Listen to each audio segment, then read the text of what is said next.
阿公的收音机。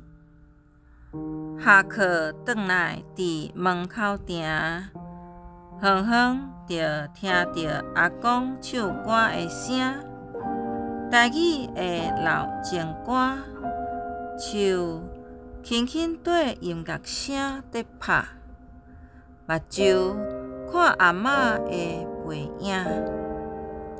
黑色的收音机，亲像是阿公的情人，定定摕囥身躯边，除了唱台语老歌诗，有时是阿嬷爱听的歌戏。